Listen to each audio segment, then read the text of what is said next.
Hello, everyone from Chelsea Fan TV. I hope you're all doing very, very well. Welcome back to another episode of the day after show, the day after we lose against PSG. 3-0, 8-2, whatever you want to call it. I'm for those of you who don't know, obviously what I do, a bit like Kev, I do coaching, not football coaching, but tennis coaching. And we did a tournament today. And I said to the kids, I said, what's your team name going to be? And you know what one of the kids said to me? Team 8-2. Oh, no, God. I was like, here we go. Just have to hold it in it. Honestly, mate, I've had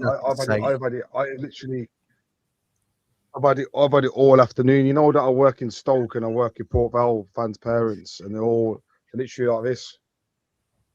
Oh, and I'm saying to them, you know what? I can see it coming. Port Vale are going to beat us. I can see it coming.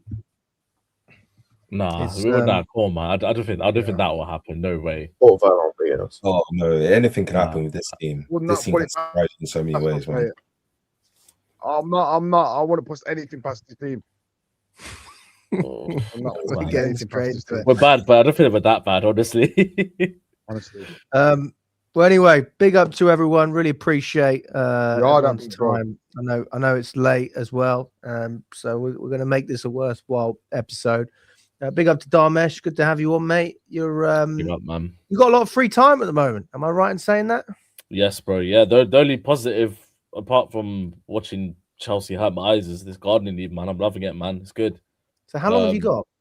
I've got another couple weeks or so, man. So yeah, man. But it's hard because when I'm sat there during the day, if I'm just like I was chilling in the sun today, man, I was like just thinking about how dross we are, how bad we've been. I wanted this garden leave to be like, yeah, like I could think about Chelsea, the good results we've come. We've knock out PSG, but nah, this team had other ideas. But yeah, big up, thanks for having me on as usual. And yeah, yesterday, man, was one of the most toxic I've ever sort of felt at the bridge, man. It was mad.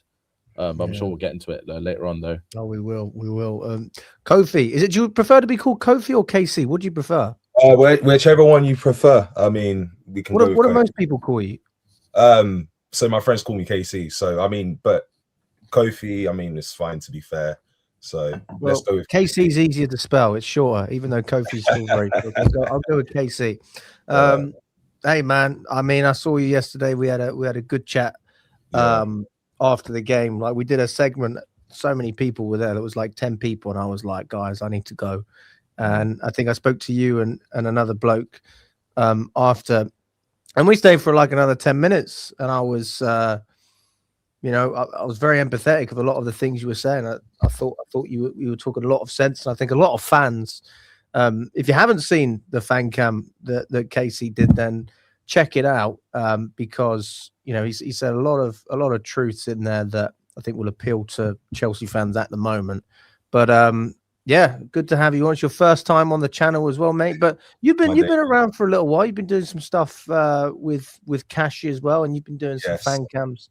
Yeah. Shout out to Kashi Youth Fans TV. I mean, it was you that actually helped me. So with the Esteval for Prime Minister video, I think that's where I've been getting the recognition. So yeah, ever since then, I've been showing my face here and there. I've been waiting for the first team call up. So I'm happy now. I've got the first team call up, and I appreciate you having me on. Hey man, always happy to have you on as well. But I think we got to play the video as well, just to boost our spirits. I can watch this all day, man. It's pretty good. It is really good. Man. Hey, Scott, man, how's it going? Yeah, it's good. Outside of football, obviously. Yeah, like so it's kind of the same as it's always at the moment. Like life is good, football sucks. Yeah, it's well, I'm glad life's good. I mean, it's better than the other way around, right? So I mean, I mean, I suppose the only thing about Chelsea is that drags us all down. But if we've got our own individual things going on, then at least I was saying to people at work, I was like, this is meant to be work, but this is actually my escape. Is that normal that I'm trying to escape the thing that is supposed to be my hobby? But not really. Yeah, it's a bit of an unusual situation. Kev, you've been busy coaching today, presumably.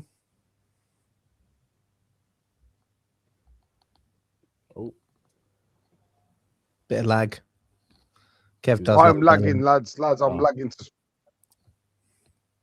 Same old for me, coaching every single day. Never got to watch the game yesterday. Good. But obviously I was following it very closely on my phone. Yeah, I'm lagging.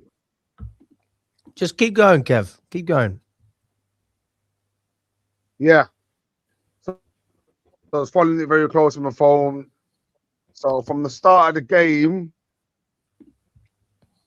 looked 10 minutes in, got a bit of hope, and then we was 2-0 down. Game, set, and match. So obviously, just looking into it, and on the way home, I literally just watched the highlights straight away, and wow, just wow. Just to think how much mistakes we're making, and it's just sickening, mate. That one long ball over the top can take the whole your defense out, and everyone's talking about this Saar being the next best thing. Against Kvaratskhelia, he's only this big, and you can't win the ball in the air. You can't get up. Like, imagine. Yeah, let me come off and jump on again. Give me 5 minutes. Yeah, jump on again with your phone, mate, when your connection's better. We'll be back. We'll be back, Kev. Yeah, you know what? He needs a new computer. I've been telling him for a while, but he uses his phone. That's what he does. He uses his phone, and that would be better. Right, let's get into it then. So, I think that where do we start? I mean, let's start off with. Let's start off with you, Casey. Obviously, you were at the game. I know Dharmesh, you were there as well. Pre-match, what were we thinking? What were we feeling? I was actually, it was. I had that 1% delusion in my mind that we could actually do something. I mean, even going into the stadium, I saw how the fans were really turn up for this game. They were saying, listen, anything could happen. After the first leg, I was thinking, half the stadium would be empty. I wasn't thinking a lot of people would come. I've been to a couple of games this season, and I think this was the most packed that I've seen it, that I've seen Stamford Bridge be. It was literally packed. I don't think I saw any empty seats, which really surprised me because I thought a lot of fans wouldn't turn up yesterday. So the fans done fantastic on their side. I mean, we really turned up for these guys to show them that, listen, like, although you messed it up at Paris, we still believe that something could possibly happen. But I remember I was speaking to one of my friends. He said it is possible that we could come back. But I said the game was done since after we conceded the fourth goal. Because, back in the day when obviously we were down 3-1 against Napoli, we had men. We had Drogba, Lampard, Essien, Cech, Ashley Cole. I can name all of them. We actually had men that could, come back from something like this. We've got a team of little boys, which, again, as I said in my fan cam, that have no backbone, no cojones, no, they're just a bunch of cowards. They don't know what it means to fight back, and, like I said, again, the fans came up, turn up in their numbers, done fantastic, really rallied on the team. And instead of using it as fuel to go out there and try and get a result, they capitulated. And it was absolutely disgusting. And we literally threw in the towel within the first 5 minutes. And I think that really hurt me a lot. And you just seen fans after 15 minutes just leaving the ground. It was just appalling, man. It was just absolutely appalling. And it was an absolute disgrace. It really was. Did you feel a similar way, Dharmesh? I mean, what did you think about pre-match as well? Because, I'll be honest, I didn't think it was unbelievable. I didn't think it was a disgrace either. I mean, I was in Matthew Harding. A little bit different to my normal seat, but similar row. So I won't read into it too much. Like, I saw a couple of empty, but I wouldn't read too much into that. Maybe it'd be the same at, another league game. Nothing crazy.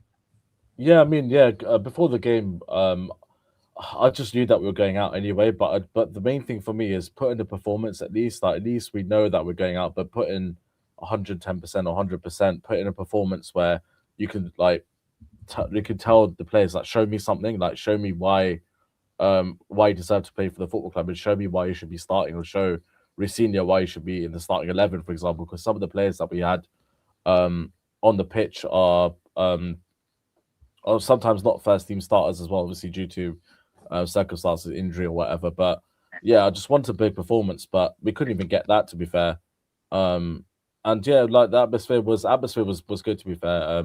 Casey was right about the atmosphere. The atmosphere was phenomenal. I mean, I was sat in the shed end yesterday. There were a few empty seats in the shed, to be fair. But I thought the atmosphere overall was good and stuff. They had the flags out as well, which is always a good touch before a Champions League game. But yeah, everyone's hopes died after 6 minutes whenever they scored. Yeah, it's a crazy and thing. It was just yeah, like right away. You get up for the game and stuff. You'll be like, yeah, okay, let's see what happens if we get a goal in the first 10 minutes. Can we go kick on? Can we stop the likes of Dembele, Kvaratskhelia? Can we stop what's his name? Zaya Emery and all that? Can we stop all these Barcola, yeah, all these quality players? But nah, just wasn't meant to be. But like I said, the main thing for me was put in a good performance and then just take it from there. And yeah, we got nothing. We literally got nothing. We got outclassed, bullied on the pitch as well. And yeah, I really don't know where we go from here. I mean, it reverts back to the initial issue of Blueco out, but but Blueco aside, I mean, there's still a lot of issues that Rafinha has implemented in yesterday's game. I mean, the fact that he's not learned from his mistakes constantly, it's just like it's becoming an issue, like a real issue now for us fans watching now, and you can hear a few fans starting to get frustrated with him now. Are there any mistakes in particular that are annoying you, or like anything that he's doing? I think it's just this, honestly, the amount we exposed the midfield, man, and how open we look. I mean, even when it's 2-0, bro, people said that we sort of played better, but that's more PSG just taking the foot off the gas. They just sat back. They're like, okay, yeah, cool, Chelsea. You could do what you want. We're whatever, 5-2, 6-2 up. You could do what you want. I don't think it was really us sort of taking the onus on doing well and stuff. It was more. It's not that we deserve credit. It's that they allowed us to just have the ball, and then we created a few chances. I mean, Palmer had a shot from Forster. Good. The keeper was good, by the way. Their goalkeeper, I thought, played really well, to be fair, yesterday. Made some good saves for them yesterday. Obviously, no sort of threat at all. But yeah, for me, just the amount that we look exposed the midfield and even down the flanks and stuff. Like I was watching Hakimi for a good solid minute a bit just to see how we deal with his runs down the right, and again, it was causing us massive issues. And yeah, like I said, the amount we expose in midfield, the defense as well, how sort of shaky we look at the back again. I mean, this is arguably worse than the Lampard's back four that we had with like Rudiger and Christensen in that season where we were playing the back four. I think it is worse. It just reminds me of that, honestly. Well, the thing is you got to look at what Lampard had as well, which was Lampard had top players that were underperforming. And give Rafinha some credit, he's obviously not working with, well, it's not credit, but, you know, a little bit of leeway. He's not working with Thiago Silva and Rudiger and these guys. He's got Sarr, but he's picking them. He's picking them as well. He doesn't have to play Sarr. He could play someone else. He could play. There are other. Well, it probably would have been about. It would have been 6-7-0 if he was playing, bro. But that's it. But yeah, man. Like, nothing's gonna change with this, man. It's just who we are at the moment, man. It's a shambles, like from back to front. Obviously, like most Chelsea fans had that sort of optimism, I'd probably say, but no one really expected us to go ahead and actually beat PSG. But yeah, I keep going back to performance, man. At least like putting a good performance. Like I think one of you guys mentioned off air about Tottenham playing well tonight. I mean, fair enough, they went out, but at least they went out fighting. Showed their fans. At least they showed their fans something to hang on to, I guess, for their relegation. But obviously, we're not in a relegation battle like them. But give us something as fans to hold on to and try and change our minds as to why we can get Champions League. But no, we got none of that at all. Yep. You know, I put a message in the group chat. Maybe it was around half time, and it was like what you were saying earlier, Dharmesh. I was saying, we're creating a lot of chances, and then Scott replied and he said, only because we're 2-0 up and PSG are letting us. And there was a part of me that was like, fair, but also it was like, well, you know, we could still not be creating, you know, and that's something. But I mean, we created enough to score a lot of goals. I mean, we could have scored a lot of goals, you know. Yesterday or in general? Yesterday, we could have scored quite a few goals, mate. A lot. If we were able to finish our dinner, we could have done it. We could have done it for sure. I mean, there's no reason, there's no excuse why.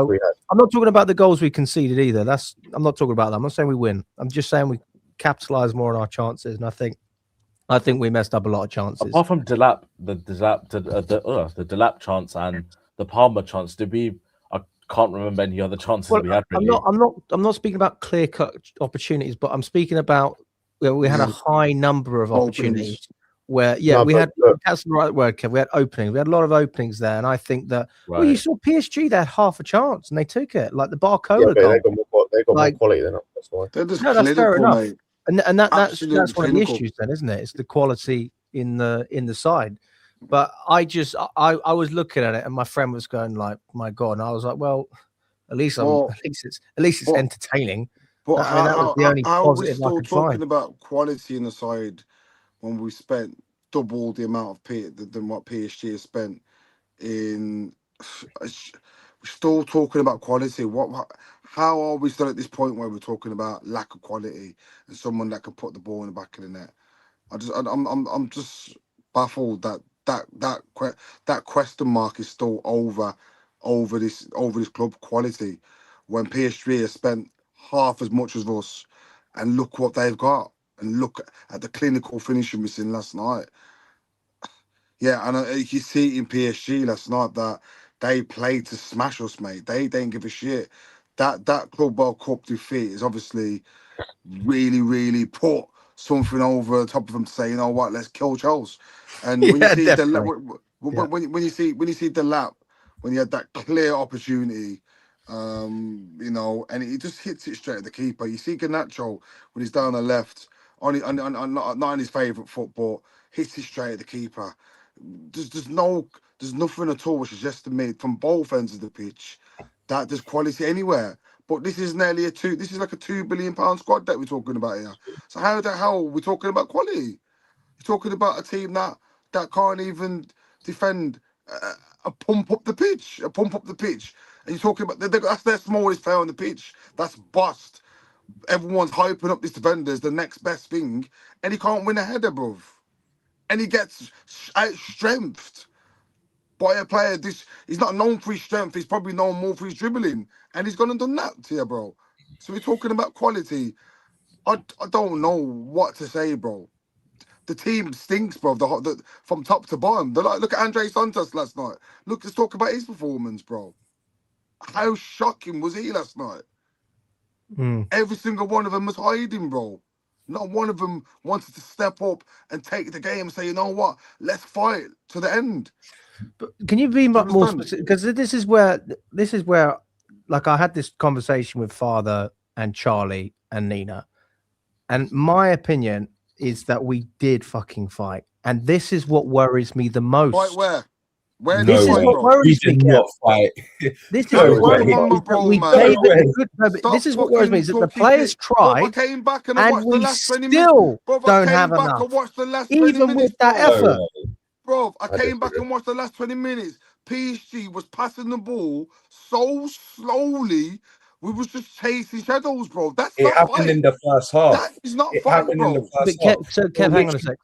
So because we didn't press very well. Right, but I'm not saying that see, for me that is partially the fact that we've already been beaten down, and I think mentally at that point we were fucked. But if you're talking to me about the game as a whole, did we give it a go? Did we try and create chances? Did we create chances? I would say we tried to create. We did create, and we couldn't defend.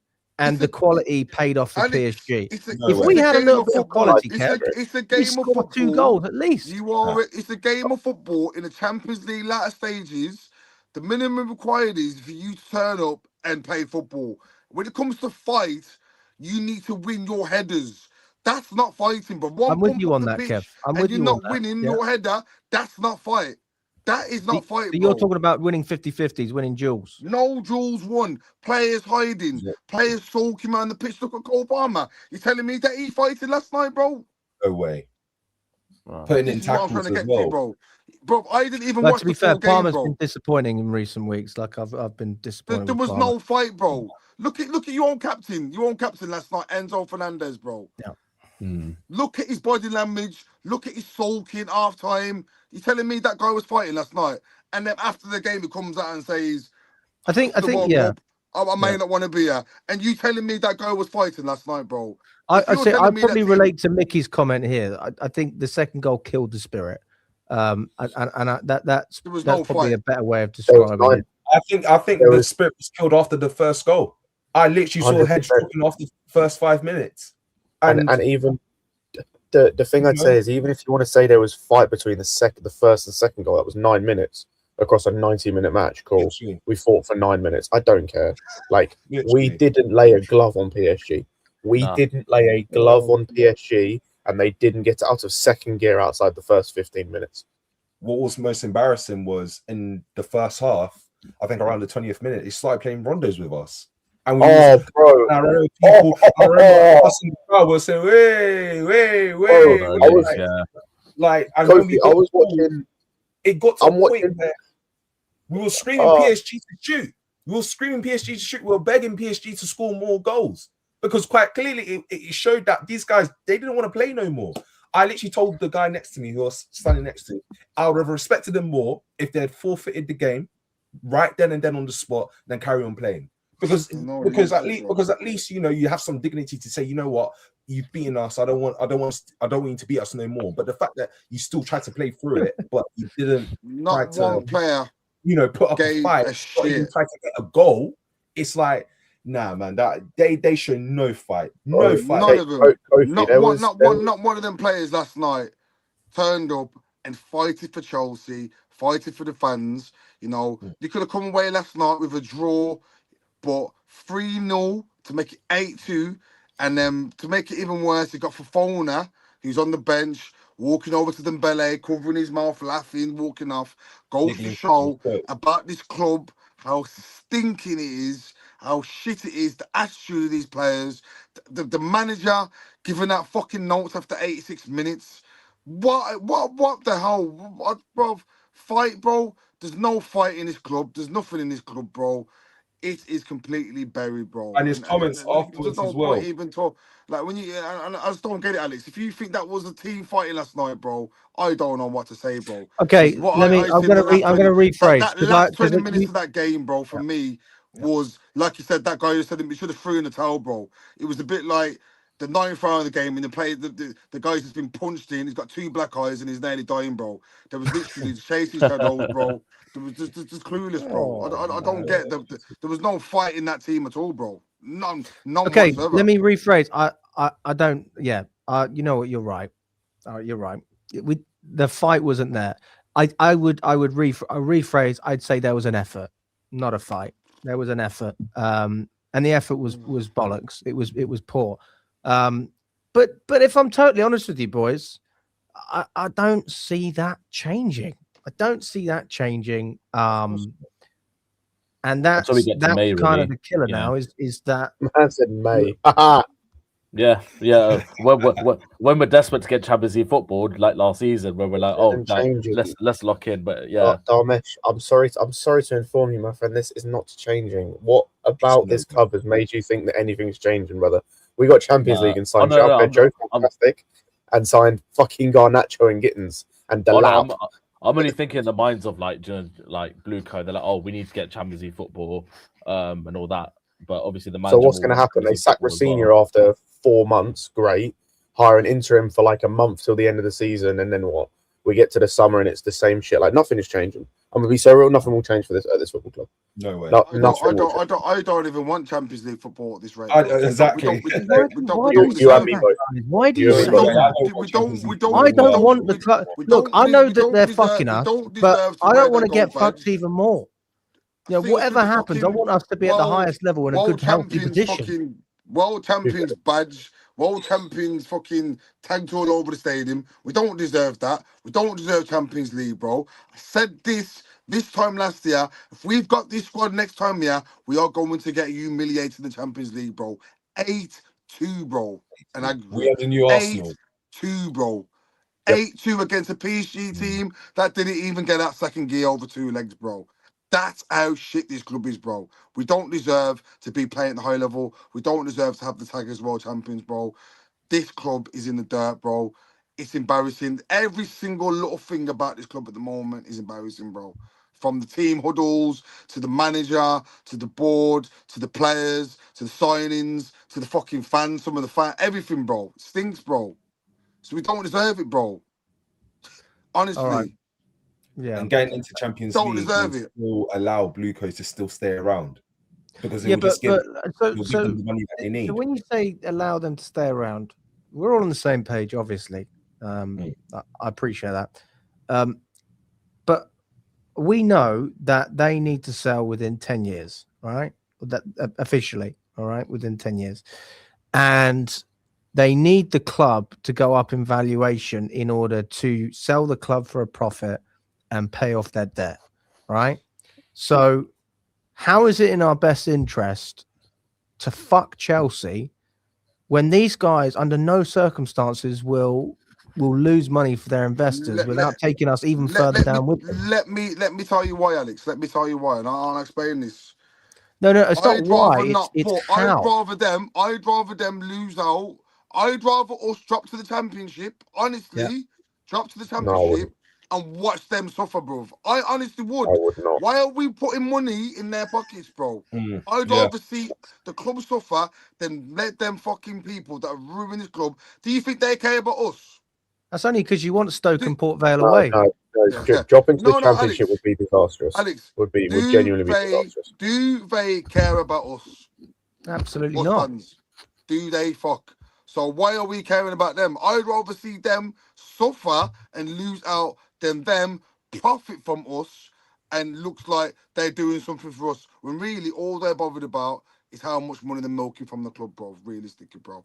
But we do need money at the end of the day as well, isn't it? That's the I was going to say, like, dropping to the championship is too far. Like, that's way too far. That would ruin the club. That would, well. yeah, the that club's already ruined, bro.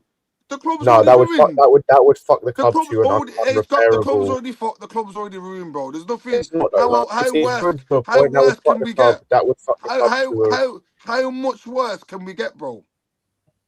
Because we would be so fucked financially. We are ruined. So fucked financially already. We'd be even more fucked financially to the point where it might not be returnable. Like that would be too far. If that happened, we turn into like the new like we honestly we turn into like the new Portsmouth or West Ham, where like big clubs on paper, but if they go down, that's it. Like they just become a yo-yo club. But that's the way we are going that way. That would be stupid. We are going that way slowly. Not getting Champions League, I'm down with, because ultimately it doesn't really matter. Like, it would hurt us financially, obviously, but at the same time, if these owners are going to change anything, that has to hurt them, and the only way it hurts them is financially. That can be done in multiple ways. It can be done with people not going to games. That won't happen. It can be done with people not buying merch. That won't happen. So you have to find other ways to affect their pockets, and one of the ways that their pockets or their money can be affected is by missing out on Champions League. But guess what? They'll sell money. They'll sell players to make back the money. Let them sell players. I don't, bro. Who cares at this point? We're gonna suck anyway, man. Like we're gonna suck with these players. We're gonna suck without these players. There's a handful of players I'd keep anyway in this club. The rest can leave. So unless we're gonna sell the handful,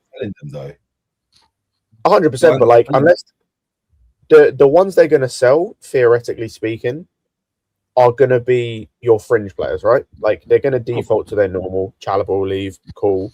Josh will probably leave, cool at this point. They're not playing him anyway. Tosin will leave because he's profit, fantastic. They might sell a big player, probably be Enzo at this point. I want him gone anyway, so cool. It will be the fringe players that go first. It will be the Caicedos, the Palmers, the guys I actually want to keep will be last. There might be a couple casualties in there, like I said, like a Josh. Maybe a Santos is sold, as much as I don't want those guys sold. Well. Oh, who cares? That guy's. I don't care anymore of him.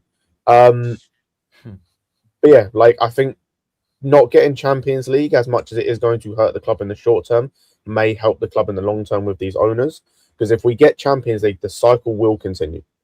The cycle is just going to continue. It's going to be the same. Cycle, do you think they'll change their No. model? Is that what you're saying? No way. No, and again, the model doesn't need to change. We have this conversation all the time. PSG have a younger team than us, by the way. They started the project around the same time as us as well. They have a younger. The average age of their squad is younger than ours. The difference is what they do with their project is very similar to our project. It's just their project is our project on steroids and done the right way. While they're out signing your young players, your Joe Fernandez's, your Pachos, your like Doués, guys like that, they have Marquinhos as centre back. They have Fabio Ruiz, who didn't play last night, by the way, because he was injured, in midfield. They have Dembele up front to help. They had, until the summer, Donnarumma.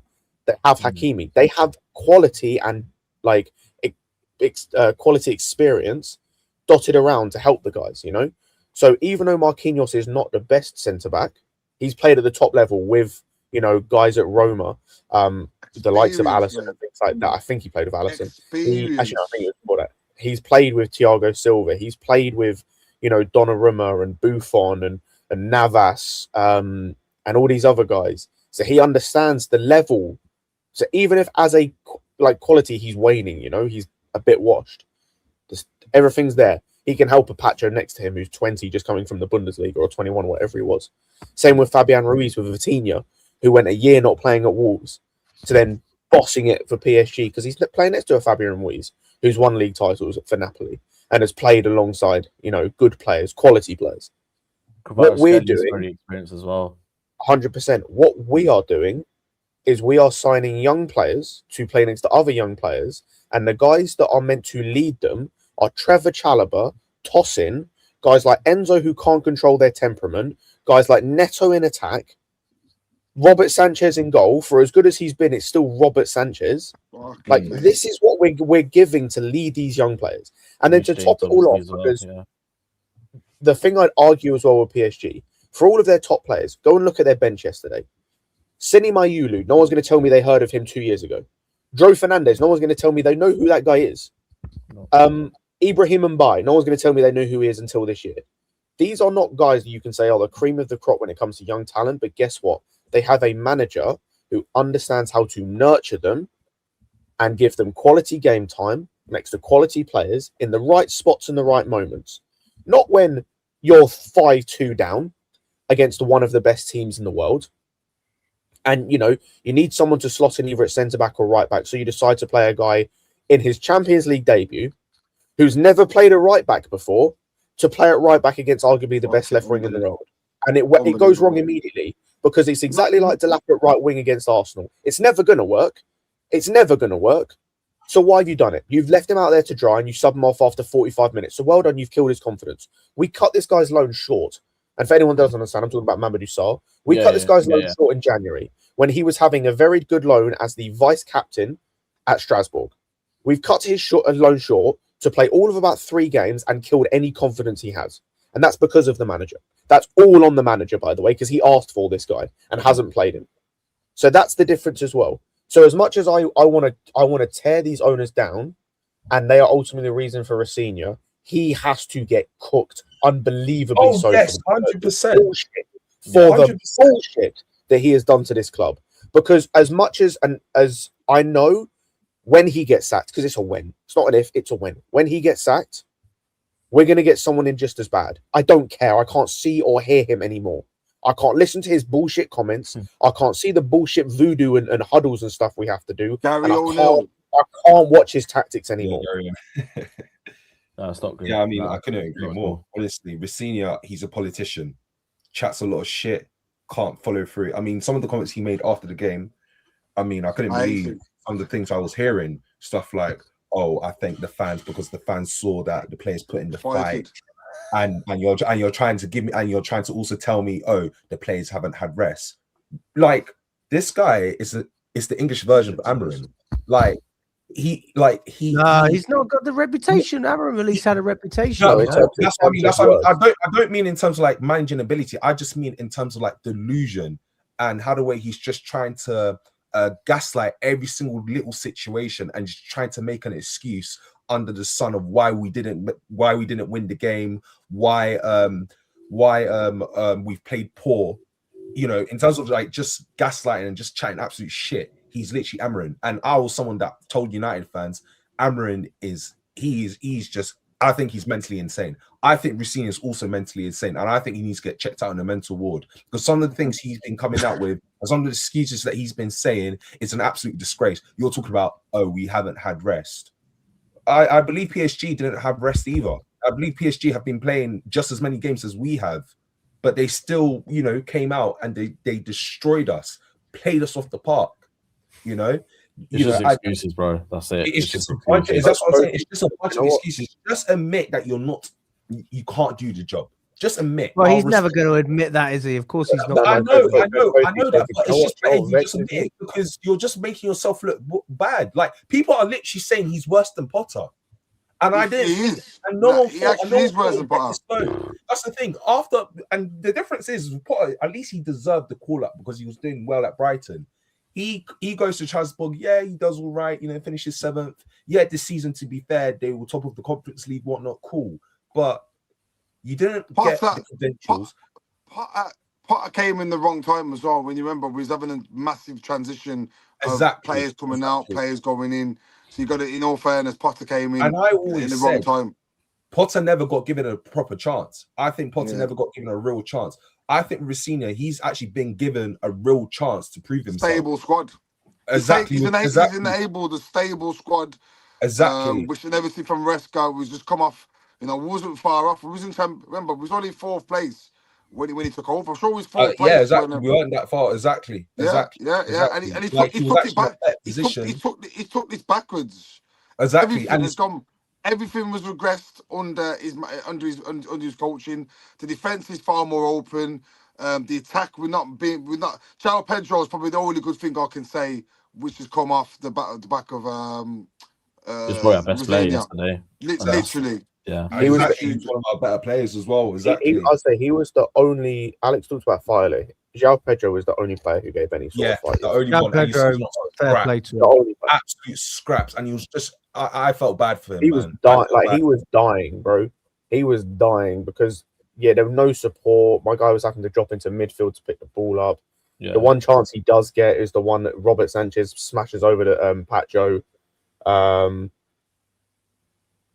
Like I think even this with senior stuff as well. I mean, like, we're going back to sort of learning that Poch sort of system when for the past like year and a half we've been learning Maresca ball, where it's more obviously possession based, more controlled, and then before that we had obviously Pochettino, who was a bit more chaotic in terms of like the press and stuff, and now we've gone back to that sort of Pochettino sort of. Well, it's not really Poch ball, if we're being honest, mate. Because it's reminded me a lot of Poch ball, man. Poch ball at least was direct, and like you knew exactly what you were going to get. I feel like we still try and play as if we were playing under Maresca at times. It's just not the same structure.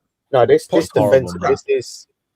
This is as bad defensively as Poch ball. 100%. It's worse. I mean, yeah, it's worse. I would say it's worse. It's not worse. We can see. No, it's not worse. We conceded 60-something goals. It's not worse. We pressed man with our centre backs like way into the other side. We've never done that. We've got a manager who said he's invented a new style of pressing. Alex, we conceded the most goals we've ever conceded in a league season under Pochettino. We're not worse defensively than we were. So you just spoke about inheriting a state. Well, somebody said that inheriting a stable team, a stable squad under Maresca, right? What did Pochettino inherit? And where did he take us with that? Cool, he still made it work. Yes, he did. We went from 12th to 6th. No, defensively under Potter, as bad as we were under Potter, defensively we were solid. He took a defensively solid team that was terrible everywhere else and made it. That's like saying that Sean Dyche should win Manager of the Year because his teams get clean sheets. Didn't say that. No, but it's irrelevant. It's not. I'm telling you, he took a stable defensive team, or not an unstable defensive team, I should say, that was at least not conceding. We conceded, I think, 38 goals under Potter. He took a team that couldn't score goals, and we started scoring and conceded and we conceded the most goals we've ever conceded in the league season. He was shit. Okay, I would rather personally have the flip side, which is that we score a fuck ton of goals and beat Man United 4-3 and draw 4-4 at home against City and win 6-0 against Everton. For me as a fan, I think those days are very important. But even that, and you finished sixth, that's fine. We should have actually finished. You can't deny we would have finished high. I mean, I'm not sitting here saying we shouldn't have hired based on what, the last 5 games of the season. Based on the progression that we were showing, absolutely, we would have. From the last 5 games of the season. From the last 5 games of the season. Yeah, most of the teams that were facing towards the back end of the season, they were on holiday. They were on the beach. They weren't playing for nothing. So we got blessed with the run of games that we had towards the end of that season on the pitch. Because realistically, we should have finished 10th or 11th. Yeah, facts. The majority of the season, we were actually languishing between 10th, 11th, and 12th. Because there was a meme going around saying, "Oh, Enzo is finishing bottom half out of more game weeks than he is at the top." At the top half, it was only them 10 games where we're facing teams like Brighton who are on the beach. I mean, I will say this right now, boys, and I'll ask you this question point blank. Yeah, just yes or no. Or even we'll keep it even simple. Raise your hand if you agree with me. All right. Raise your hand if you think that Chelsea are going to be challenging for a Premier League in 3 years. Okay, raise your hand if you think Chelsea are going to be playing Champions League football for the next 3 years. In any of the next 3 years? Any of them. Yeah. Okay, maybe, potentially, all right. Yeah. Raise your hand if you think we're going to win an FA Cup in 3 years. Depends on the draw. Or a Carabao Cup. I'll stick 2 in there. Why not? I'll say maybe. Okay, cool. Depends on the draw more than anything. Luck of the draw and all that, yeah. So the way we feel right now is that we're not going to win the league. Might get Champions League 1 or 2 years, maybe one. When you say Champions League, sorry, are you saying win Champions League or get Champions League? No, just qualify. Just qualify. Oh, okay, That's it. Just qualify. And we're saying we might win an FA Cup or a Carabao. All right. So we're maxing out at 1 trophy, and we're saying we might qualify for Champions League once, maybe twice. All right. Now I'm in the camp. I'd rather fucking enjoy the football if that's how shit we're going to be. Not I want to get clean sheets. I care about defensive stability, and that's my priority. It's like no. I only tolerate that style of football, which is why I forgave Maresca last season. If you have that kind of season and achieve all of the goals you were meant to, Champions League, 2 trophies, who am I to criticize that? Forget any form of entertainment. I've got a lot to shout about. Okay. If we're doing that and we're winning nothing, it's unacceptable. It's unacceptable. And I sound like a Tottenham fan, but what are we turning into? What are we turning? We're turning into, literally the blue version of Tottenham. And we're not even good commercially. I mean, that's the shocking thing as well. We're shit on the pitch. We're shit off the pitch. And I'm sorry, if I want to enjoy watching the football as a bare minimum, then that's going to be my perspective. I actually thought that Rosinha was going to come in and at least play some attractive football, like take the reins off. And he has to an extent, but he's holding on too much to what we did with Maresca. Like, I don't want to see players passing backwards constantly. If there's one thing that I thought at times against PSG that we did, I thought, well, at least we're not passing out from the back every 10 seconds. Like, at least we're going long. Like, I want to see some variety. I want to be entertained. And as it stands, that's all I have to stand on. If we're coming out of games with the same mentality as 5 years ago, we're going to be very upset. We're not going to have many constructive conversations about what we're doing because, well, who cares? We lost. Who cares? We're not good enough. It's like, well, football's about a little bit more than that.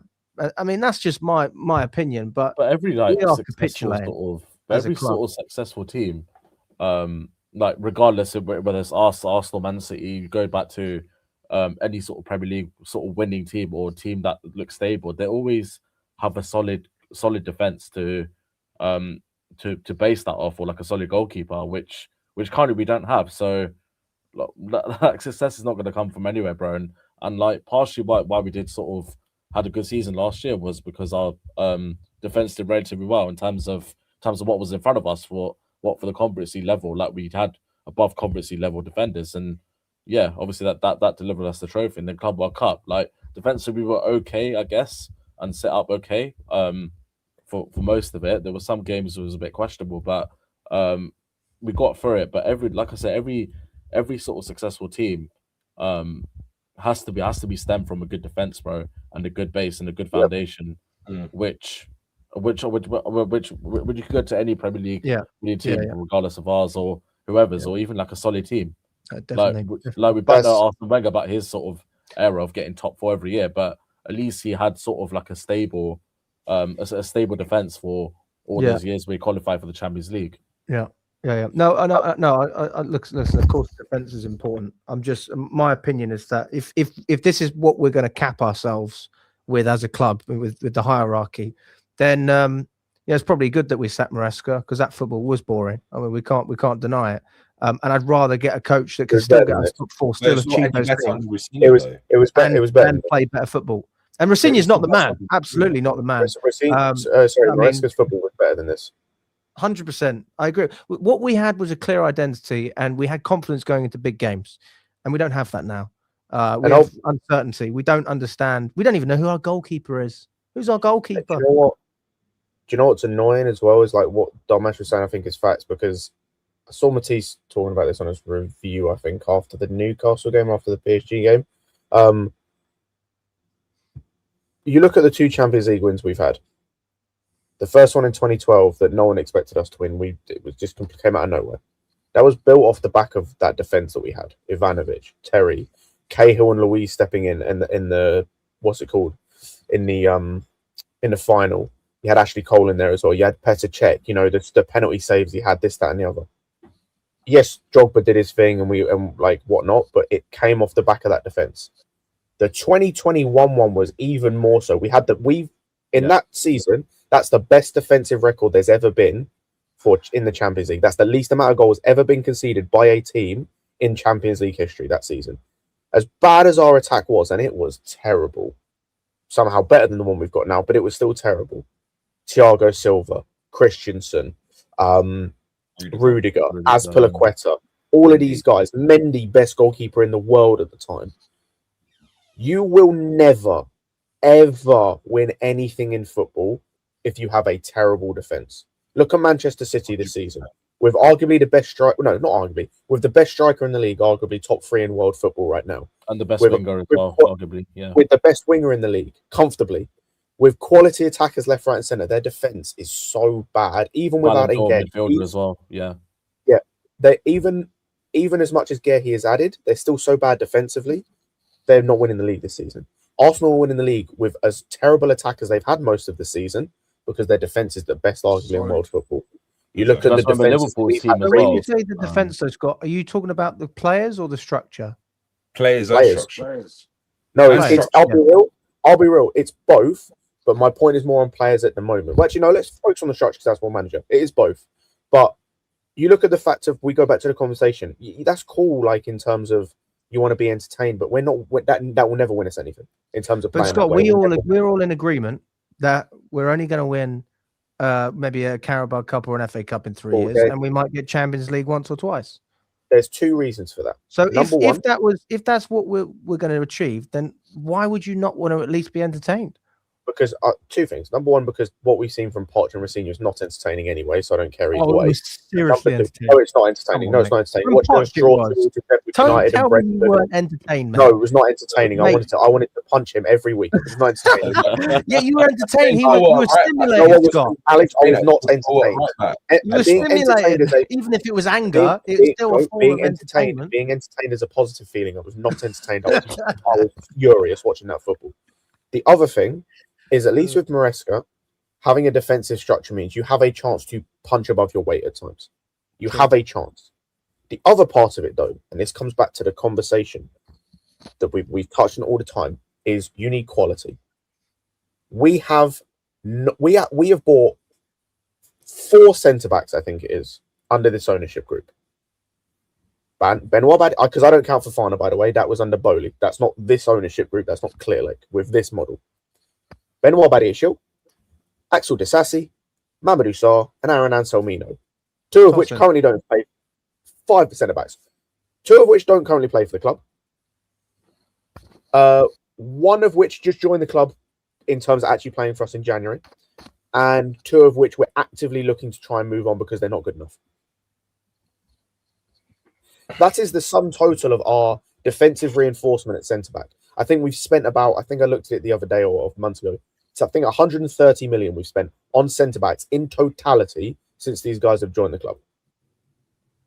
That is the equivalent Fafana, as well. Or no, that's not including Fafana because, like I said, they Bowley signed Fafana. Yeah. I do not. That first summer, when I talk about transfers for Clear Lake, I do not include that first summer at all. Okay, yeah, fairs. All right, yeah. I don't include that first summer. We have spent the equivalent of what we spent on Garnacho, Gittins, and Delap nearly on centre backs since these guys have arrived. And you see the problems we have. Not a single centre back we have is either good enough or comfortable enough to be playing at the level we are trying to play at. Forgetting even the system for a second, because that doesn't help. We don't have a discernible difference between any centre backs. Like, yes, we can say Tossin's the worst, cool. We can say Baddy Shields then next, cool. But in terms of, if here's the level, every centre back is below it. Every single centre back is below it, outside of Colwell, who has just come off an ACL or is coming off an ACL. We never prepared for the Thiago Silva send off. I guess but that's just how it is. I think. Well, we clearly miss him and stuff. But we never prepared for him to sort of for him to go, and we had no adequate replacement, and the replacement wasn't made good enough, I guess, with not having that experience sort of centre back that I think one of you guys are going out with Marquinhos. That should have been the signing that we should have had, really, is someone like Marquinhos after Thiago Silva left. And I've literally been saying for years, this was even before Colwell got injured. We needed an elite centre back. We needed to buy 2 elite centre backs, you know? Yeah, not just one, two, yeah. For example, Bastoni, he plays for Inter Milan. Inter Milan are broke. Offer them 60 million, they're pulling down your pants and they're going to give him to you. They'll even give him to us for cheaper than that, you know? Schlotterbeck, you know, right now he's having contract issues at Dortmund. Why not go in, submit a bid, see what happens. million, you know, talk Schlotterbeck into, you know, convince him to sell them to us. Jonathan Tarr is just left. Oh my! I even got that as well. He literally went on a free. A free to Bayern Munich, and he's arguably one of the best centre backs in the world. You know, so we've had so many chances to sign in a proper, real centre back. Even that Arsenal Hincapié as well. He's obviously on loan. Yeah, exactly. But this is what confuses me is this project. I believe that this project is prioritizing wingers more than anything. And even that you can't get correct. Even that you can't. Why do you think that is? So why do you think that is? Money. Highest sell-back value. Exactly. This is what I'm saying. Yeah, exactly that. Yeah. This is what I'm saying. And also, I don't believe they do a lot of scouting as well when it comes to these wingers. I think they're just going off based on hype and based on how much money they can make for them off AI as well. AI. You know? Exactly. AI and all that BS, and you know, using FIFA career mode to search up who's the fastest winger in the game right now, and let's go and lodge in 100 million bid, you know? Like, for example, Mudryk is always the example that I use. We never scouted him. We never actually had tabs on him. Arsenal had done a full scouting report. They were ready to go in for a bid. They already knew how they're going to use him in their system. We're thinking, oh yeah, because Arsenal want him, let's go and get him as well. Submit £100 million bid. We have no plan for him. We have no structure into how he's going to be used into the system. He comes in and lo and behold, he's shit. Things the place out. But we're surprised that he's shit.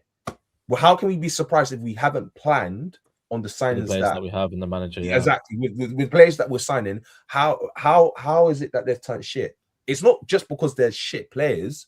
It's because also there's no plan or structure for their development into how they're going to progress nicely and how they're going to get better. There's a reason why players that usually sign for City, they step up another level. They actually get better. It's very, very rare that they don't flop on signings. It is because they have a plan, they have a structure in place where they're like, okay, cool, you're here. By the time we get to the end of the contract, you're going to be here. This is how I'm going to play in my system. This is how you're going to dictate in my system. But here in Chelsea, we're just signing players for the sake of signing them, so we can get higher resale value in the end, which is just honestly. I think you're splitting because I think you see that with the Jacquet transfer. whether we as fans, right? Because I didn't really know much about him. I thought 60 million was too much. But regardless of whether I wanted him or not, that was someone we looked at, and that was our main centre-back target. He turned us down for exactly what you're talking about. He turned us down because he saw that the pathway and the chance of being able to play and the structure at Liverpool was better. Exactly. Like, he's going to go in there next season. He is, let's say Konate stays. He's next up off the bench. He's the next one off the bench up. And there's a chance, depending on like injury history or whatever with Konate, that he has a real chance of minutes to play. If he joins us next season, because it probably would have been in the summer, same as Liverpool have done, he's fighting with Sarr and Josh, if he's still here, and Anselmino, if he's still here, and Fofana, if he's still here, and Chalobah, if he's still here, and Tosin, if he's still here. He's fighting with about 6 other centre-backs. And this is my issue with this club, and it's been one of my issues with this club. You're just stockpiling talent. There's no clear, like, vision of what's going to happen. We currently, let's just take the guys we think are going to leave out of it. We currently have 3 centre-backs between the ages of 19 and 20, all who are right-footed, all who primarily play on the right side of the defence. How the fuck are any of them meant to progress? Who's the starter next? Like, who's the first in the pecking order? Is it Sarr? Okay, cool. So what's the plan with Anselmino and what's the plan with Josh? Because you keep telling us about Josh that he really looked like. Exactly. But they didn't want to loan him out in the summer. There were loan offers from Bournemouth and I think from Palace, and they went no, because we want to keep him. We see something for him. So okay. Then Anselmino comes back, and all we keep hearing about Anselmino is they see big things for him. That's why they didn't want to sell him to Dortmund and whatnot. They see big things for him. Okay, so that's 3 centre backs. We don't play a 3 centre back system, and even if we did, none of them can play left side on a back 3. None of them. We've seen Josh do it, and it looked okay, but he looked uncomfortable because he kept wanting to pass inside because he's not left-footed. We haven't seen Sarr do it yet, and I haven't seen Anselmino do it for Dortmund or he hasn't played for Strasbourg. So what's the plan there? We have 1 left-sided centre-back, or 2, but we're trying to sell 1. So what's the plan? This new guy we're linked with, that we got linked with today, is another left winger after we signed 2. So plan? Yeah. And we've got another striker. We've got another striker coming in the summer. So that's 4 we're gonna have. So, and we play with 1. Isn't Quenda coming as well? And we've got Sapayev, who's going to be coming back to go on loan to Strasbourg. So in a year, he's then going to be back in the team. Quenda we also might have NC. Apparently, well, based on if what Fabrizio reported is true, we're going to have Enciso coming in this summer as well. So that's another winger in the team, and Quenda coming back. So our Pires is bro. He's never playing for this club again. So plan. What happened with Pires? It's been he was. How do I put it politely? He had some issues in terms of drinking and other things. I don't know if it was drinking, but he had issues off the pitch in Strasbourg. That's why they recalled him and sent him on loan to Argentina. He was going. He was going down the strip club, Kev. There you go. Yeah. What's wrong with that? I mean, he was. He's been groomed by his Ecuadorian teammates. They took him on international break, and he's not looked back since. So that's basically what's happened, Kev. I think the left winger thing could be like. I think they may be thinking of Gittins' injury as well. Something about Gittins we don't know. That's cool. But then when he comes back, where? Yeah, exactly. Yeah. You know, I agree with you. My next question would be: who's buying him for the profit? Who's buying him for you to break even? Fuck profit. Who is so to break even? What was his contract? 50. I think it was a 6-year deal. 6-year deal. We can only amortize it over 5 years, and I think we spent £45 million. So to break even on him, it's 47. Okay, let's just do 45 as easy as we do. Altogether, it should be 55. Cool. He's not hitting add-ons. I'm going to be generous for my own brain and go 45, so I'll give him leeway. To break even, we'd have to sell him for 36. Who the fuck is buying him for 36 million right now? No one. No one. Nah. No one. Literally no one. Nah, no one. That's the same. That's the same you can say with Garnacho. That's the same that you can say with the lad. That's the same we can say with a lot of these players that are trying to leave. I don't think there's any player that's been rumored to leave that we can actually break even on. The only one is Enzo Fernandez, possibly. The only way that we can manage our finances in a way that still means we don't lose money is doing basically what we've done with Jackson. and that is, and I think this is what we will do with Jackson, by the way. I'm predicting, which is that you loan them for X amount of years. Let's just say we loan Jackson for another 2 years.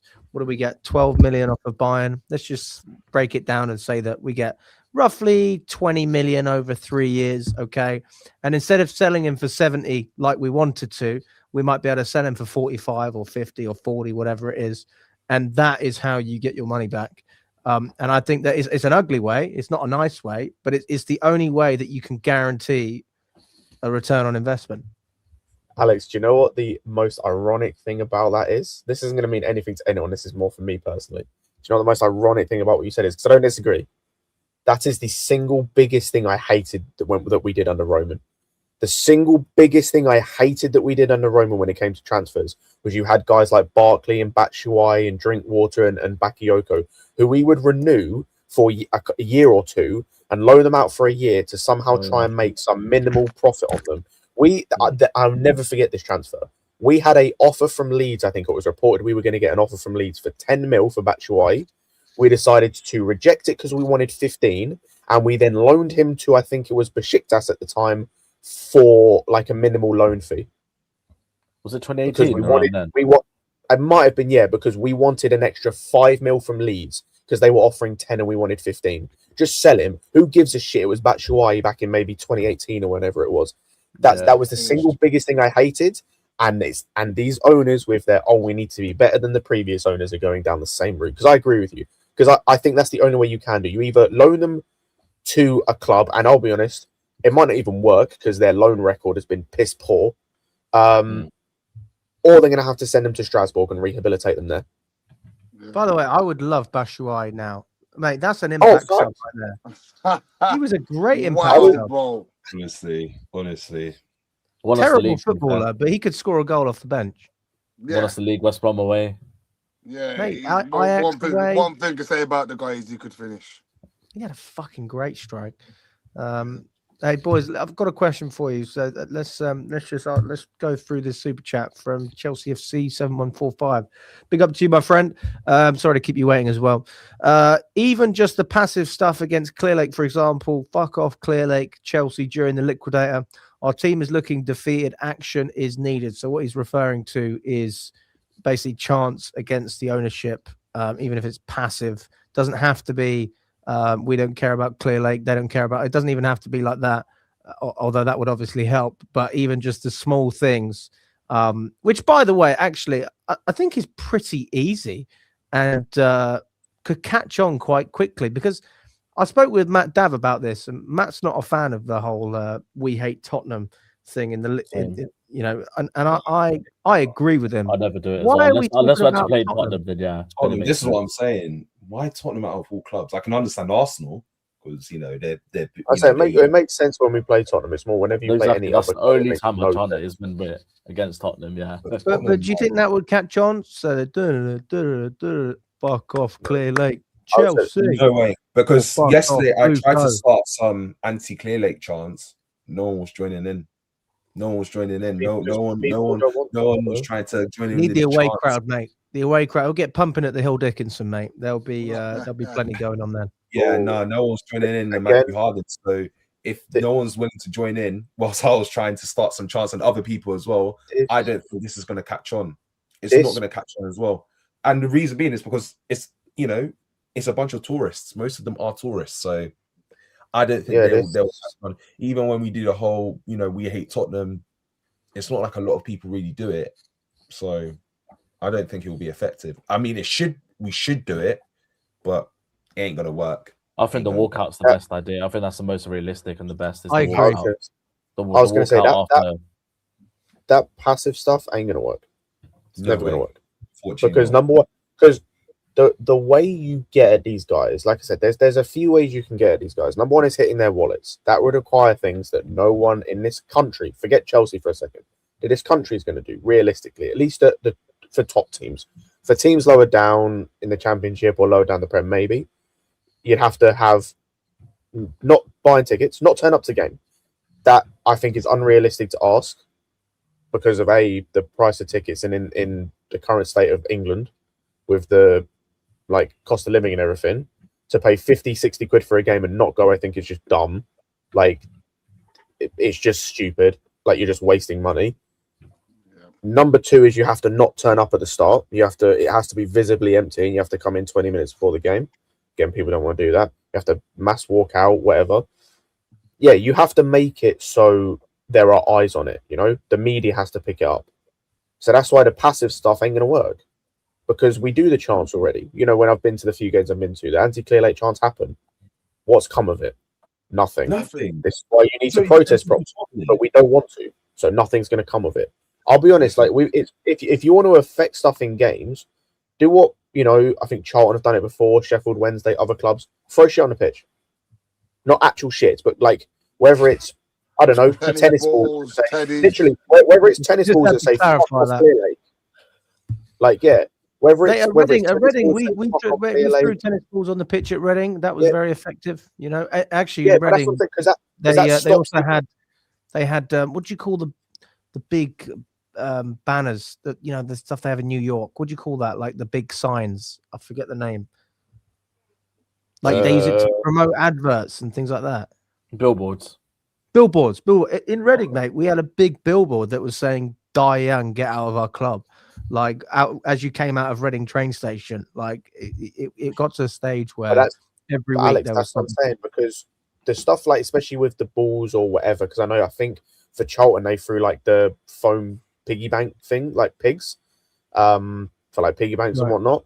But like that stops games, which that's going to be televised. That's going to be like, people are going to see that are watching the game, you know. So like, we're playing Everton next, obviously. I think I predicted and planned for Port Vale FA Cup. Well, no, okay, Kev. Actually, this is a perfect example of me doing against Port. Who gives a fuck against Port? Like, who is watching us play Port Vale? Who we should do it against? Man United, 8 o'clock kickoff on the 18th. Yeah. Do it then. Against Manchester City, 12:30 kickoff. Do it then. Everyone will be watching. Do it against Tottenham. Liverpool away, if you want to. Everyone will be watching. Don't do it against Port Vale. Who the fuck cares? Don't do it on. We haven't got the time, so I can't tell. But like, say Forest, for example, there's a 3 p.m. kickoff. No one's going to be watching because it's not televised. Don't do it then. It needs to be televised. The media need to pick up on this. If the media pick up on it, it becomes bigger. All of a sudden, if it becomes bigger, they can't spin this into their PR bullshit. This is what it takes. This is what it's going to take. If you don't want to protest, and you didn't the first 2 times, the third time's going to mean nothing. If you don't want to, you know, not go to games or whatever, or you don't want to do a mass walkout, cool. This is the stuff it takes. You need to get the media to pick up on it. Otherwise, it will not change. Yeah. And they need to do it multiple times as well, not just one time. Yes. Because one time it's not going to change anything. Because as you said, they'll come up with PR stuff saying, "Oh, we promised to do better. Don't worry, we'll do better." And then people buy into that bullshit, and then they start doing it again. So it will need to be from now till the end of the season. It will need to be multiple times. And if people want an idea of what to do, obviously there's not all of it you can do, because I said it's easier for teams lower down. Go and look what Sheffield Wednesday did for their owner to get their owner out. Go and look at what they were doing. Like I said, some of it was not turning up to games. I appreciate that's not possible. But go and look at the other stuff, the throwing stuff on the pitch, all the other stuff, like before games, after games, everything. That's what you need to do to get over. Stop buying drinks, stop buying clothes, stop buying merch, stop buying football shirts. Yep. Even then, buying merch, it's going to be hard. It's going to be hard not to do it because the tourists are going to be doing it. You know? Yeah, forget them. I'm talking about the proper Chelsea fans that die hard. Don't go into the concourse half-time, buy beers, buy this. Don't buy anything. Hit them in the pocket. That's what it's going to hurt. That's what gets them thinking. Once their pockets start getting hit, that's when they're going to start thinking, oh, crap, what do we need to do now to get the fans back aboard? Right now, these little protests of about 50 people standing outside the ground, it doesn't work. It's laughable. They're laughing at us, mate. Yeah. We need to walk out. Don't buy anything before the game. Don't buy anything after the game. Throw stuff on the pitch before half-time. Walk out after 65 minutes. Do it for 5, 6, 7, 8 games to the end of the season. That's the only way they're going to start thinking. That's it. Hit them in the pocket, and they don't want like bad publicity, mate. These board members are known and made it public that they don't like bad publicity. So the more that we put it out there, Blueco out everywhere, all around, walking out the stadium, they are gonna hate it, and hopefully it gets them thinking, mate. Because right now the time's ticking, tick tock, tick tock. Chelsea are getting buried every single game. We're getting more buried every single game. But something needs to change, and very quickly. And I think like we need to start getting the ball rolling. Me personally, I can't really get involved with anything like that, but for everyone else and people on their platforms, need to start getting stuff organised, because why can't you get involved? What's wrong with you? I get involved. I got ties to other clubs and stuff like that. that. Oh, that's fair. Yeah, actually, yeah. Do you know what, Kev? To be fair, I thought you were just being a bit of a wuss, but actually, you do have a viable reason. So, I mean, I've made it clear that I'm not going to any more games this season. I mean, it wouldn't be smart. The last game, I'm not going to any more games. I was gonna say, mate, people are gonna buy the tickets regardless of whether you pay for them. Listen, that's them. This is where the walkout was great. This is where the walkout was good, because everyone can still enjoy the match day and make a statement, and it will be, very clear. I mean, but then you're still putting money in their pockets at the end of the day. But somebody else would put money in the pockets, and you have to remember that a tourist would spend more than you would anyway. So actually, by not going, you could be encouraging those type of people to go to the matches. These are the people that do buy the merch, do spend the money in the shops, and buy the drinks and the food as well. You got me there. That's the problem. And they'll pay more for a ticket. That is true. I genuinely think, by the way, like the merch thing is actually, even though I don't know how much of a dent it's going to make, it still will make a little bit of an effect. I think that's the easiest thing. I haven't bought a Chelsea shirt in years. Like, I think 2012 or 2013 was the last time I bought a Chelsea shirt. I'm going to tell my close family to not get me the Chelsea match for my birthday. Then, man, I always get stuff for my.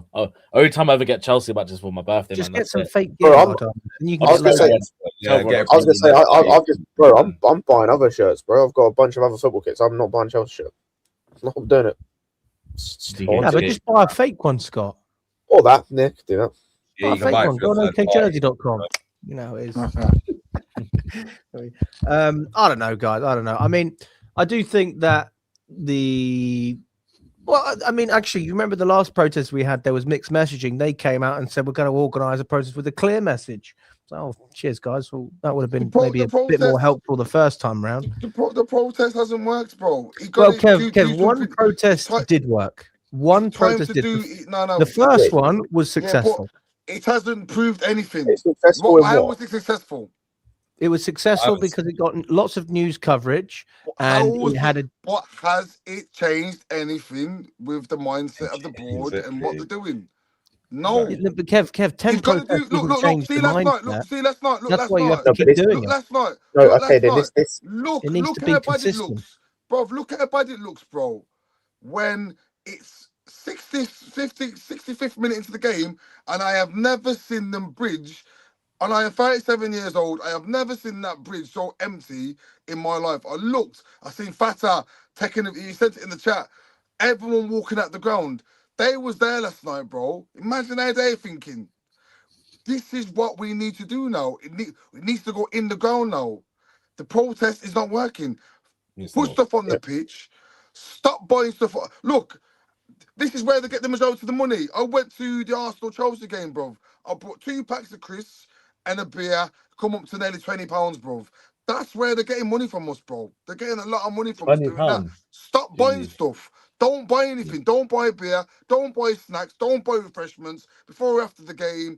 Put stuff on the pitch. 35 minutes. If you got anything, throw it on the pitch or whatever. 65th minute, even if we are 7-0 up, everybody walk out the stadium, bro. And this is how we're going to get them to start thinking, bro. The protest thing, they are looking down at us and they're laughing. They're thinking, you're standing in there in the freezing cold. So what if you got a little banner saying, clear leg out, clear leg out? They're laughing, bro. Hit them in the pocket and hit them in the ground, bro, and guarantee to start thinking different. Because right now, that's how it's going to change, bro. There's no other way, bro. There's literally no other way. That was a good one, by the way, with the tennis balls. I like that one. Walked out at 65 minutes as well, man. I literally just couldn't watch anymore, man. I was like, nah, forget this. Invest my time and my money every single week, and just it's hard. Boys, as much as you're absolutely right, your father and Kev were having a debate, I think, on one of my posts. Because Kev called father out and was like, "Stop fucking going to the games." And father was like, "I can't do it, Kev. I can't do it." In fact, I've got. You remember, Kev? I'm going to read it out. I'm going to read it out because it was actually like quite an interesting. It was actually, it was a genuine debate. I think. I didn't call him out. I love facts, man. I didn't call him out. out. No, but when I say you called him out, like no. No. Let me explain. Let me read it out, Kev, and then you can respond. Yeah. Let me read it out. So Kev said. So basically, father said the players, they're not giving enough effort. They need to try harder. And Kev comments, "But you're the one who keeps going to games and supporting it." And then father responds, "This is exactly what they want us to do, having this kind of civil war. I love this club. Kev, I can't stop. I just can't do it." And then Kev said, "Father, you've got to stop. No more supporting this shit. Everyone who loves Chelsea, stop it. This is not Chelsea. This is CFC London. Let's get Chelsea back. I've had enough." He then responded to you saying, "Bro, I hear you, but walking away isn't that simple when you love the club. That's the problem. We're stuck watching something that we don't recognize anymore. This isn't about loyalty versus criticism. It's about standards slipping and everyone feeling it." And then Kev said, "I feel you. At this point, we have to boycott. We have lost our club. Loyal fans don't want to go anymore because of the mess. We have to boycott them. It's hard, but we need to hit them hard." I mean, there was a part that you read about it's becoming a civil war, and I couldn't agree with you more. I mean, yesterday, for example, I got into it with one fan, as I explained on my fan cam, and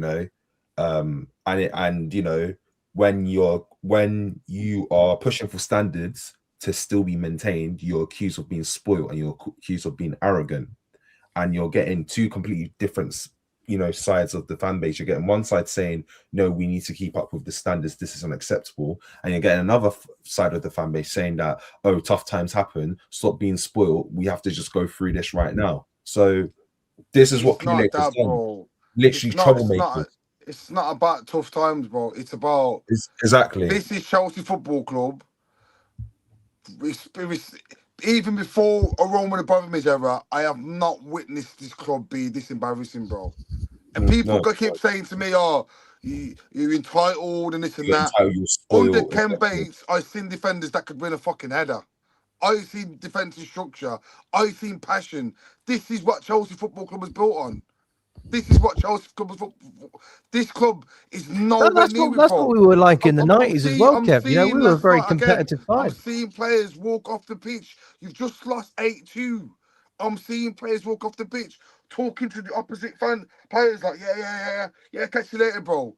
And fans are having no one cares. A round of applause. The players don't care. To give them a round of applause. Your vice captain that's running the show, your vice captain, it's them coming out and saying that he doesn't want to be here. The whole thing's a mess, bro. From top to bottom, every single part of the club at every angle.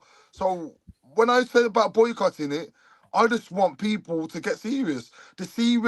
I'm a serious Chelsea fan. I don't jump on Chelsea fan TV to get likes or to be liked. I'm a serious fan, bro. I'm not ever got my own YouTube channel. I'm not here to get big. I'm here because I want to go to a game with my dad. I want to go to the games with my son and enjoy my football, enjoy a day out. I cannot enjoy a game of football, bro. I'm going to games and it's a defensive error, a goalkeeper error. It's just a total mess, bro. What we're doing? I just want Chelsea back. I just want to see us buying the right players that are passionate, that have got leadership, that can get this team firing again, bro. Right now, far from it. We are a million miles away from that, bro. So until things start changing and the board members start signing the right caliber players and we start going the right direction, I am not going, bro. Okay, I'm lying to you because I'm going to go to Everton on Saturday. Yeah. Only because Dharma's got me thinking it's a new experience. But apart from that, bro, I'm done. Right? My season's done, bro. Oh god, that's fucking brilliant, Kev. That is great. I'm not fucking going, apart from Everton. Listen, honestly, I really don't want to go for the rest of the season. I told myself again yesterday, I don't want to go for the rest of the season. I really don't. It's not even just because of us giving them money. It's just every single time we go, we get disappointed. I've been getting disappointed, and I've been getting bored out as well. Football's boring. Everything about how the way it's just ran from top to bottom is just not right. And I think, as you said, like back then, okay, I'm not that old, but I can imagine back then, we didn't have the most talented group of players, but at least every single game that they played, you can expect them to at least give it their all, at least, try and compete with the big boys. Even if they came into the game as underdogs, they'll still be competing. Even in that 2012 season when we won the Champions League, we were underdogs in every single knockout game, but they didn't play like as if they were underdogs. They came with fight. This is what I'm saying. They came with fight. Why is that though? Why is that? Because we had leaders. We had leaders, exactly, and even that.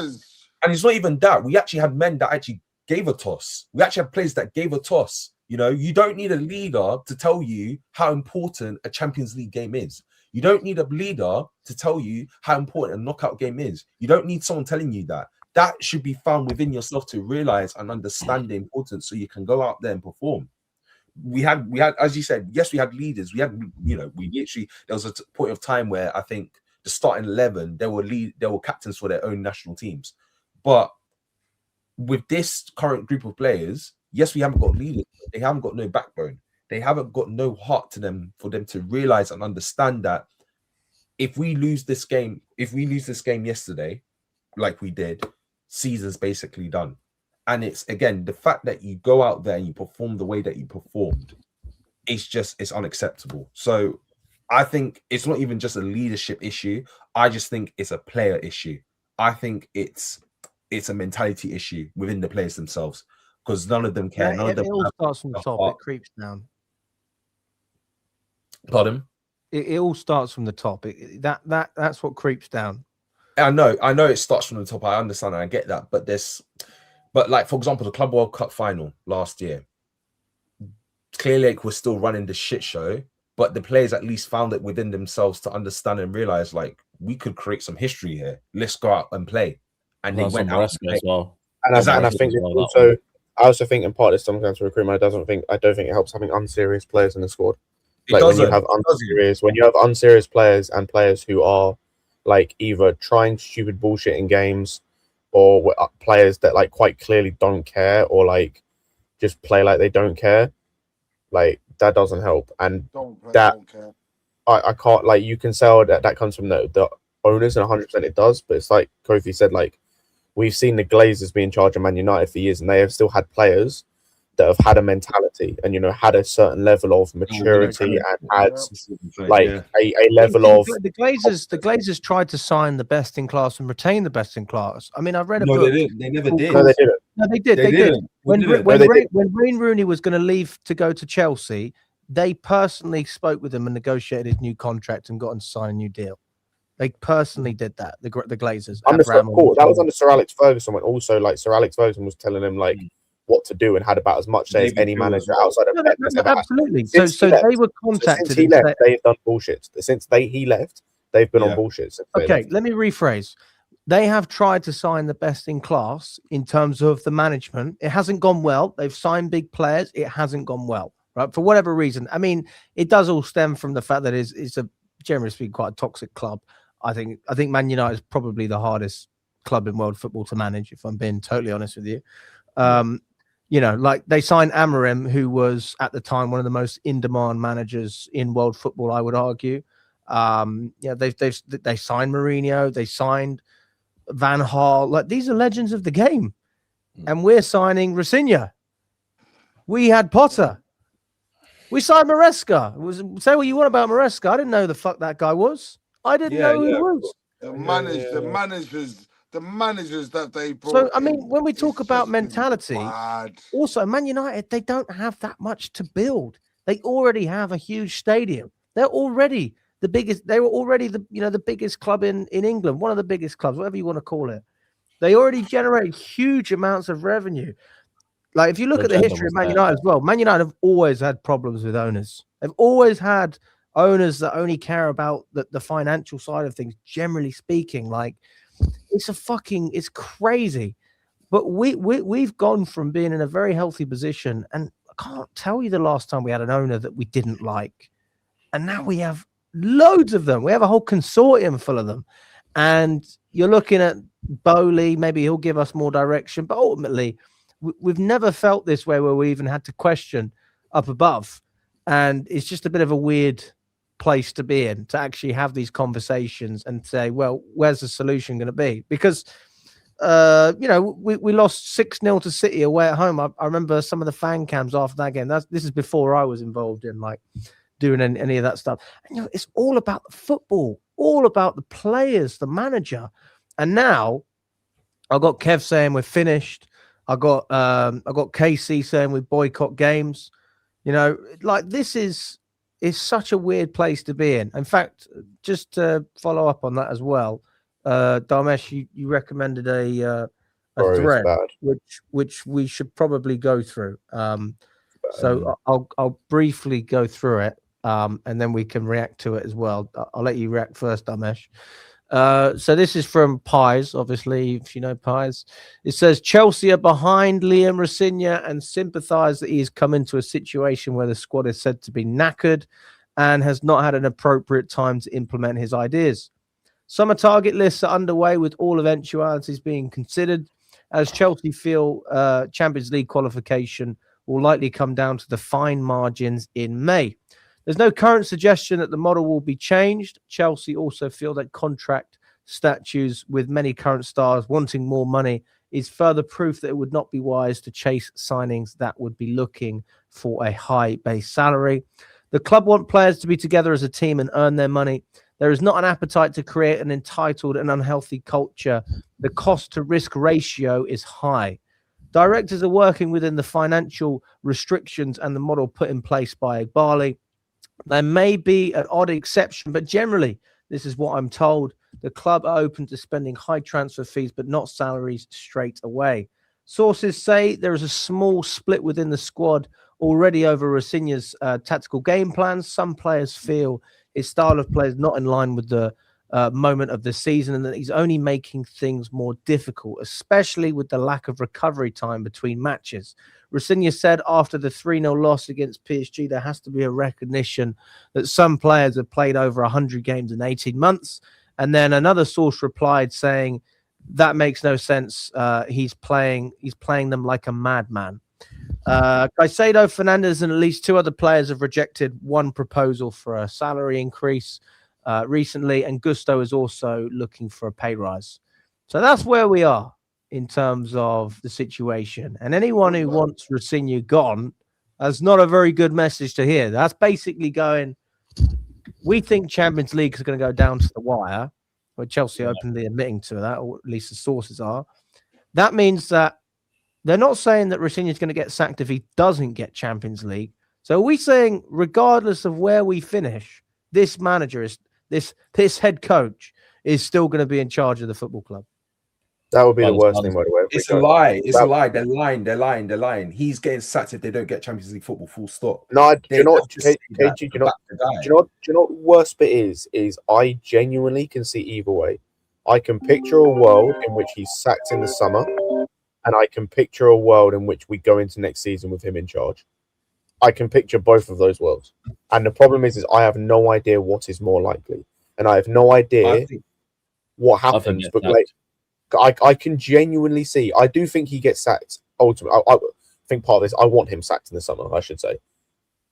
I genuinely, though, can see us going into next season with him in charge. I genuinely can, because I can see the PR now. I can see the PR of, but they got to give him a summer window to bring the players in. You know, he's going to get some of his guys from Strasbourg in Omega and these guys like that come in, and he has to be given a chance to start bedding some of these players in. And with a pre-season, because these guys haven't. I can see the PR from here, so I have no fucking idea what actually happens, because that whole thing is a mess. Everything, by the way, the stuff that I found laughable is everything from the contract talks onwards, like. The fact that you've got like Caicedo, Enzo, and potentially 2 other players turn down contracts. By the way, if the thing with the Enzo Fernandez one is quite damning as well, is because if he's being given a contract offer with a pay rise, that would make him, at worst, the joint highest earner at the club. potentially the highest earner What's he at on the at club. the moment? 180. He's on 190, I think. Yeah. And I think he's on 190, and the highest earners are Reece and Fofana on 200k. So no, unless Reece he is gets on $250,000. No, he's not. His new contract was a pay they reduced the contract, so his Oh, actual base fuck. salary.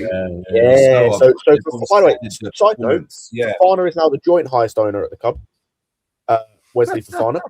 Fun fact. Great. Wait, hang on. Yeah, so James is on $250,000 with Champions League. Am I right? No, he's on 200k with bonuses of 100k a week. If what? I don't know. I just know, like, so that's based on Capology, and I think they don't show what the bonuses are for. So it's 200k is his base. Well, what we and heard then was it was to do with appearances and I guess achievements, right? So maybe. So he's getting 200 base, which is the same as what Fofana. Fofana's is 200 base. So yeah, I think Enzo's on 180 or 190. I think. Let me check now. Chelsea wages. I think it's 190. Let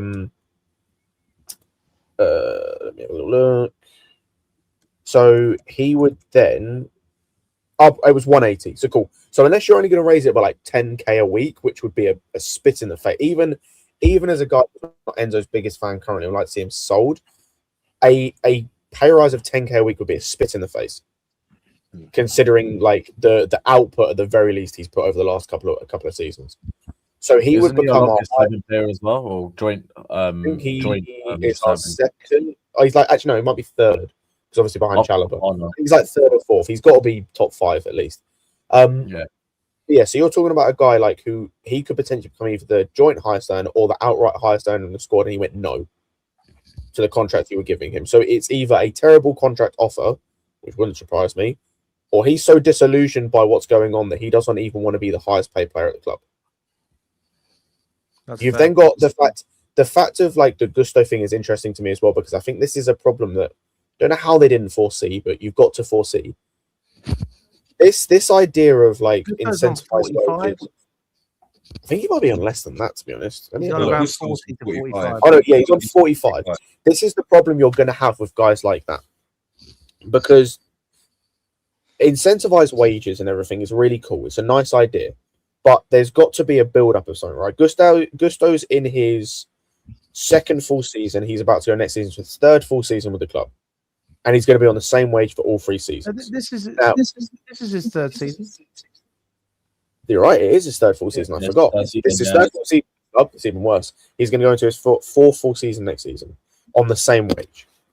You know, he's been an ever-present in the team, whether good, bad, ugly, whatever. He's been an ever-present in the team, right? Absolutely. He deserves a pay rise. He deserves. I don't think he did. I'll be honest. I don't think he does based on performances. Based on longevity, maybe, but based on performances, no. But he at least has the argument to go across. Okay, I want a pay rise because of how long I've been here, because of my services to the club, etc.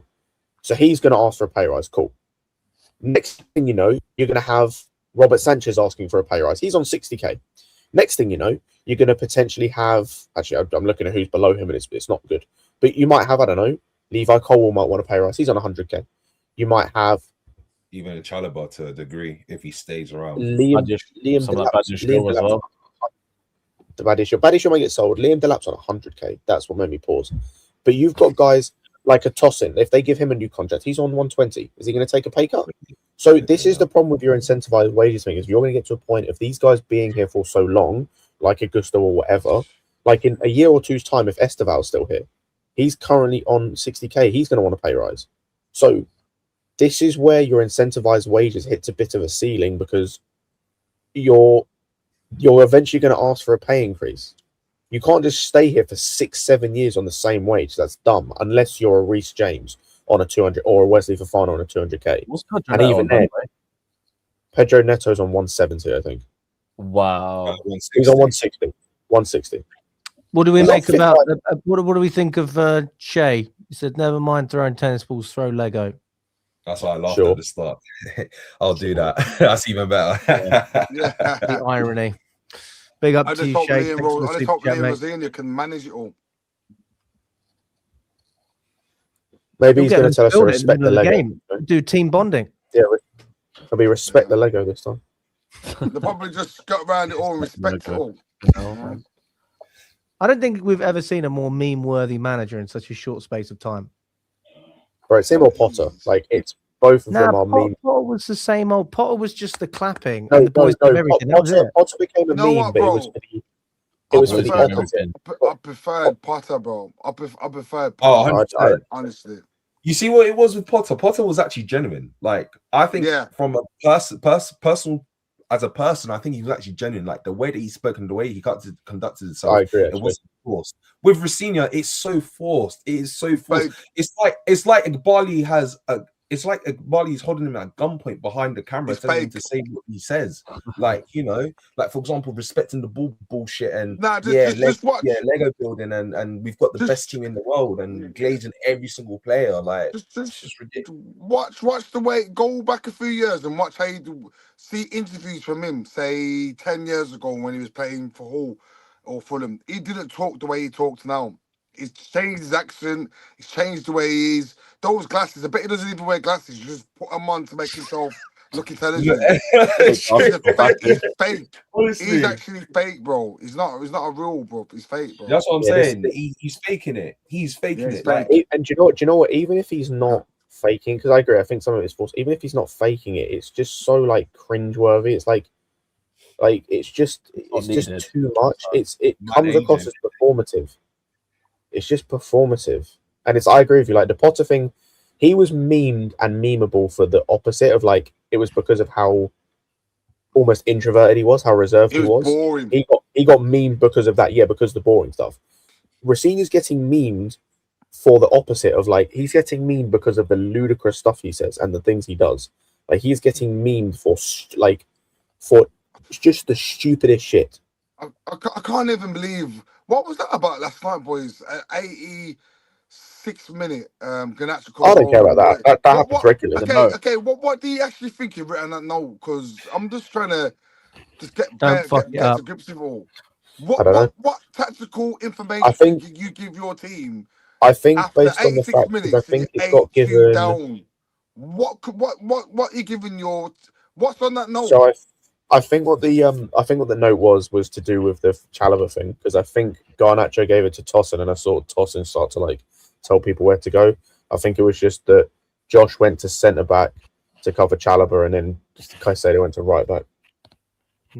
Boys, listen, we're going to wrap it up there, but before we do, let's end on a positive. Let's end with something good, shall we? Let's try. Listen, if you want to solve the cost of living crisis, put Esteban as your prime minister. Oh, that's brilliant. No, on a serious note, he's too good not to start. Maresca needs to start from next game. Who we got next? Is it Barca? Burnley. Take me back, man. Esteban needs to start both games. Who's Barca? Who's your ball? Who's your ball? Who's your ball? Who's your ball? Who's your ball? Who's your ball? Who's your ball? Who's your ball? Who's your ball? Listen, around here we don't know your mouth. It's just Esteban. Who's your ball? Who's your ball? Who's your ball? That has got to be one of the goats. Come back to bite us in the fucking ass because look at Lamar tonight. Look at Lamar tonight. Look at us now. Oh, and listen, I appreciate you for that, Alex, because I actually wasn't supposed to be there. I think I gate crashed someone else's interview. Yeah. And just started shouting out like he was going to feed families and feed generations. And listen, he gave me the mic and gave me my moment to shine. So I appreciate you for that. You know, you saw the time. You saw that the time was right, and yeah, you did it, man. You did it. So no, it was awesome. Well, listen, I really appreciate everyone that's jumped on. If you haven't smashed that like button, please do subscribe to the channel as well, whether you're watching on X or on YouTube as well. Big up to every single one of you. And oh my God, we've got more action that's coming up, Everton as well. So that would be interesting. See what happens there. I think if Rafinha loses against Everton, there is a genuine opportunity, in my opinion. Like, we've got to start having a conversation about him being sacked, not waiting until the summer. If he's losing against Everton, already started with the PSG. I'm going to be. Everyone fully turns. I'm going to be completely honest with you. Any conversation that involves him getting sacked before the summer is stupid. Like, for what purpose? Because he's that bad. But he might be anyway, that boys, Alex, boys, he might I be would that love bad. to. I would love to continue debating, but I've got to be up really early. So listen, big up to all of you regardless. Thanks so much, Darmes. Good to see you, mate. Big up to you, KC, as well. First of many, I hope. And Scott, as always, mate. Good to see you, Kev. And as always, guys, big up to everyone that's been watching as well, especially if you've been here for the whole stream. But regardless, appreciate everyone's support.